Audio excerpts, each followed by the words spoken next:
are we talking about today, old man? Well, today we're going to talk about the Volkswagen Type 53, better known as a Scirocco. And the special edition you see here is a very special Scirocco, the 1988 16-valve Scirocco. At the time, the most expensive Volkswagen you could buy.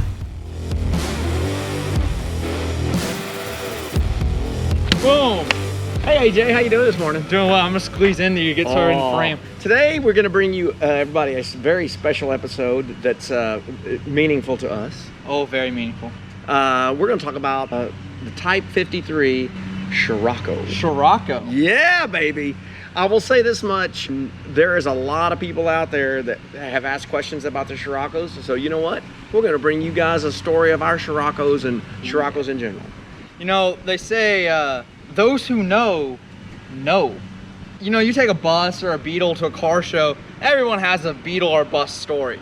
You take a Scirocco, only one dude's gonna come up to you and talk to you about it. And it's usually really weird like this. Yeah, but he's gonna know a lot about Sciroccos, man. Yes. So this is for that one guy that always comes up to the shows, man. We're gonna share some Volkswagen facts so you know more about Scirocco so you can be that guy. Yay! A Scirocco love. Guys and gals, my Volkswagen owning career started in 1983 with a brand new GTI. Yes. And then, but shortly after that, I bought my first Scirocco, a 1975. That was the first year they were imported. Ooh, I can actually have some fun facts about 75 Sciroccos. What can you have about 75 Sciroccos, AJ? There were only 16,000 sold in the United States that year. Yeah, the only 16,000 I had, and the one I had was very early.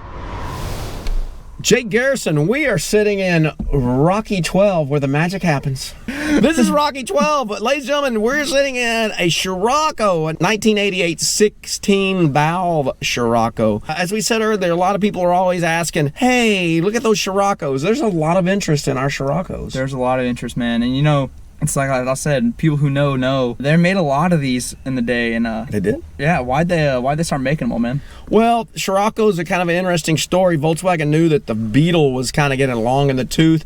It was becoming a little bit of a struggle to get it to meet EPA pollution standards. Fuel economy was kind of not what it needed to be, and it was just getting old technology-wise. So they decided, hey, we need to come up with another idea. So they came up with the Golf. Or Rabbit as we know it, which is a front-wheel drive, front engine, everything, and transaxle, everything in the front. Part of that process of launching that was Giugiaro, who designed first Rabbits or Golfs, also designed the Scirocco, kind of more of a swept-back coupe style. Volkswagen didn't want to go that route, so basically what happened was they shipped out the manufacturing of the Scirocco to Carman. It's a car, man. Same place they make the Ghia, right? So Carman became where they also was a kind of a custom coach builder to some degree, and so they built the Scirocco there. And Volkswagen decided to do kind of a soft launch, and they brought the Scirocco out first, kind of work out any of the bugs. That's funny. Yeah. Get it? Like Volkswagen Beetle? Yeah, I got it. Like the Volkswagen Bug? Okay. So anyway. Like slug yes, bug? That's it. So the Scirocco was one of the first things, the first of those early water-cooled Volkswagens that they had on sale here, of the what they call the A1 chassis. And the early Sciroccos, I think they ended up selling them from 75 up to 81. We call those Mark 1s, kind of the more square Giugiaro design. They sold, how many of those they sell, AJ? Excuse me, worldwide production numbers were 500,000, 6,109 of the first gen. I had a bunch of those. Yeah. So that's pretty good of the Mark 1 Sciroccos. And then in 82, Volkswagen came in-house with the design, kind of made it a little bit bigger. It was still on the A1 chassis. Same as the Rabbit Golf chassis and the first generation Scirocco chassis, but they just changed the body, and that was an in-house design.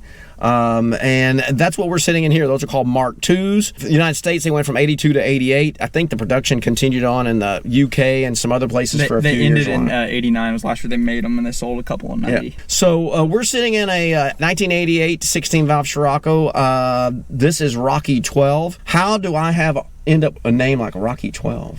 Well, Rocco, Scirocco, Rocky. I mean, I'm sure it flows. Yeah. I'm sure you got a backstory. Well, there is a backstory. I'm glad you said that. My first Volkswagen I bought was an 84 GTI, brand new. And then shortly after that, I purchased a 1975 Scirocco for $40. And it so happened that car was like one of the first 2,000 Sciroccos ever made. Plus an early production number. But even when I bought it, it was probably about 84.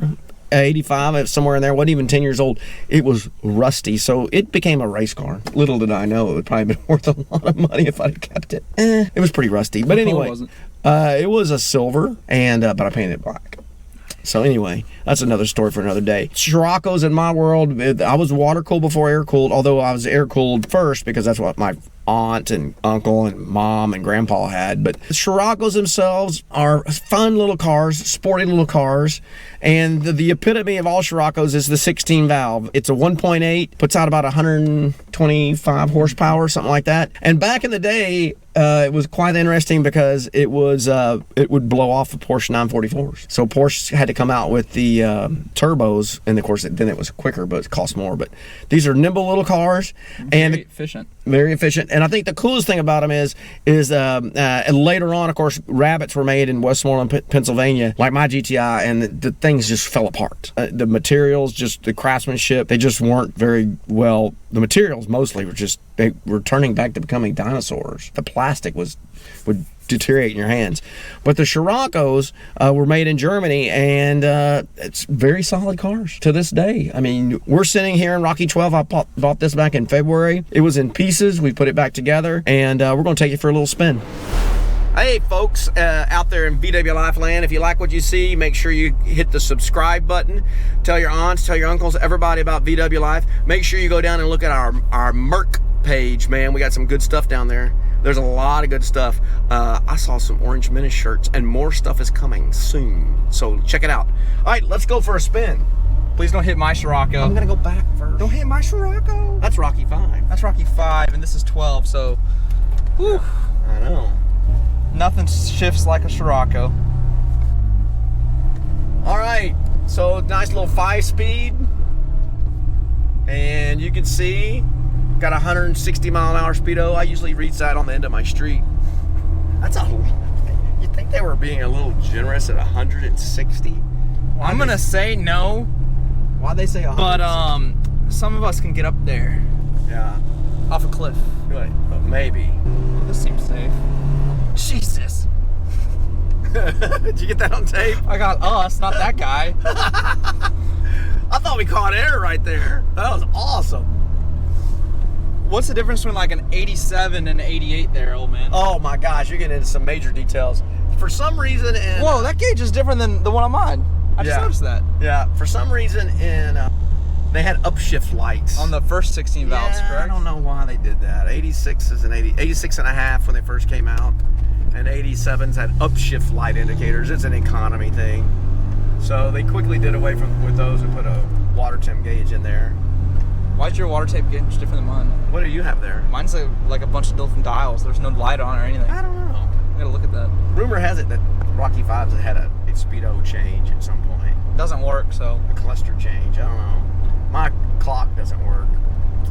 One of the beautiful things about a Scirocco, of course, is the 16 valve motor. It's a high revving motor. I mean, it redlines at 7,200. I'm not going to bring it up. I mean, it makes some crazy power at that, but I don't run my stuff that hard.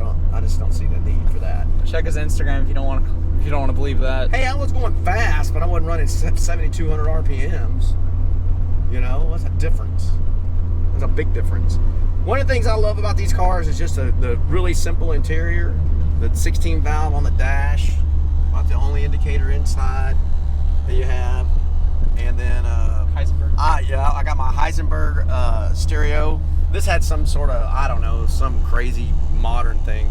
And I found that on eBay. That's the original kind of radio. I mean, it was the beautiful thing about that radio is it plugged right into the original plugs, everything. So I didn't have to do anything. I just had to plug it in, and boom, it went and it started working. I will say this much as being an air-cooled restorer cars and these water cools. People go, oh, is it hard to find parts for your bus or for a 67 Beetle? I said, no. And then, is it hard to find parts for an 88 Scirocco? Yes. It's unbelievable because there's just not very many of them out there, you know? So, also fun fact, Sciroccos have back seats. Yeah, they're giant. Yeah, they're massive back seats. So, you've seen David, goes to Big Ben with us, my best friend. Davey! Once upon a time, I got Davey and his chick. They rode in the back of the Scirocco, and we went down to San Marcos, about an hour and a half, and go down to watch a movie. And he and his girlfriend rode in the back the whole way there. What are they doing back there in the back, Jake? I didn't look. Oh. That guy's got a bus on his shirt. Look at that! Nice. Everywhere. But yeah, so Davey and his girlfriend, well, they both fit back there, so very spacious back seat. Well, and of course the seat folds down, and you can you have a hatchback there, lots of room. That's one of the things about these. You can actually carry a lot of junk around in them. Now, we're gonna wind this motor up a little bit. We're not gonna go fast, but we're gonna wind it up so you can just hear it.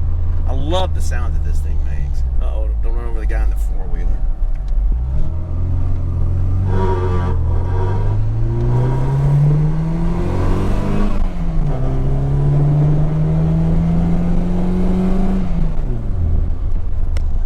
Sorry for the camera work, that was a hard angle. Yeah, that was a tough angle. But I just love the way these sound. I mean, they really do. Just the revs are so quick, and how they get up to speed in a hurry. Fuel injected, 16 valve. 125, a 1.8, so it's 1800. 125 horsepower, I think. Something So I like think that. Tommy's got a bigger motor than his Beetle. Yeah, he does. Yeah. And HB20 is going to have a bigger motor than this. Way bigger. Getting built by Chum Bucket Motors, aka Tommy B. Smith. he has some tech tips or something. Yeah, he's good at that. Riding here, the old man, as he high revs, it's taking me back to when I rode in his first Scirocco, the race car.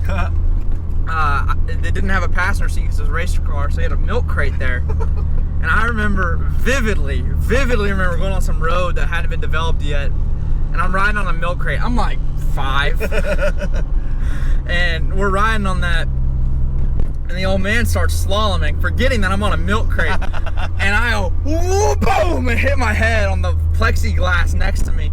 That hurts so bad. That explains a lot. It does, man. Now we know the truth. And he just goes, sorry, AJ, forgot you were riding with me. I go, that's great to hear. As a 5-year-old. Sorry. That was fun, riding on a milk crate in the race car. Yeah, I wasn't really thinking.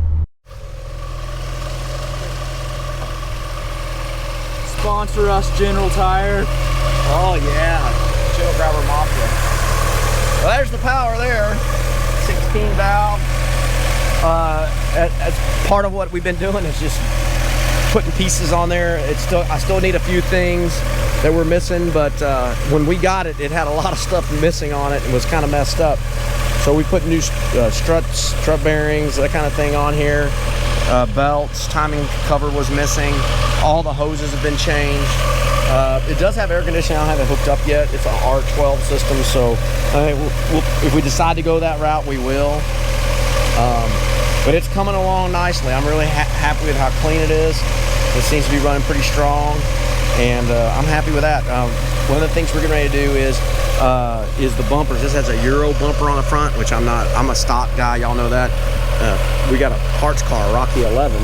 So we pulled the bumpers off that, and we're in the process of getting ready to paint those, and they'll be installed, the correct bumpers on here, front and back.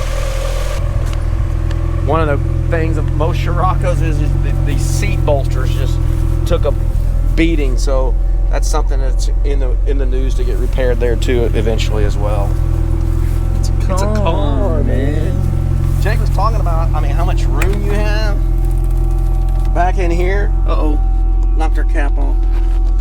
You can really see how much room you have in here, and might have been Volkswagen's first foray into a small spare as well. But yeah, this was all pretty cobbed up too when we got it. It's just been it's been a little, I don't know, roadsteration, so to speak, kind of thing, because I'm not gonna paint it, but we are, like bringing it back, making it where you can drive it down the road, enjoy it. That's kind of the plan, because that's what you want to do. A lot of times we get the cars and I'm going to restore it. Well, it ends up sitting for 5 years and nothing happens to it. So if you do the roadsteration where you get it and you just put it together, get it going. Hey, I'm the world's worst. I got a 64 single cab in there that has been sitting on, oh God, I don't know how long it's been sitting on jack stands. 8 years, because I was just turned 16. 8 or 9 years. It's terrible, but that's what happens sometimes. But man, get like we always say, do one thing a day, whatever it is, and you'll get your headway done if you can do that. That's the key on anything, any project. Just do one thing a day, and before you know it, you'll have it done. That's where you want to go. But I'm real happy with Rocky 12 and some things I want to do. Like I said, I want to get the AC going. I'll ship that out. Get the bumpers. And then I'm going to source some new teardrop wheels too, because these are just kind of flat out ugly. Please like, comment, and subscribe. Today's episode on the Type 53, the Volkswagen Scirocco, which means incredible, amazing, awesome, fantastic desert wind, something like that, I think, in German. I don't know, or I think Swahili, it's Arabic. Or Arabic. I don't remember. It's like hot wind off the Sahara. Oh yeah, I don't want to be in a hot wind, but I'd like driving my Scirocco. They're a lot of fun. I've had 12 of them. The best part is making fun of Martin, because he doesn't. The bearded wonder always gives me a hard time about my Scirocco. But when you drive up, it's funny, man. You get just as many looks in these, not from little kids, but from other people that you do in the bus or Beetle. It's kind of funny because you just don't see Sciroccos anymore. That's the thing. They're more rare than buses and Beetles in this part of the country. So thank y'all for tuning in today. It's been a good little VW Life on the world of the Volkswagen Scirocco.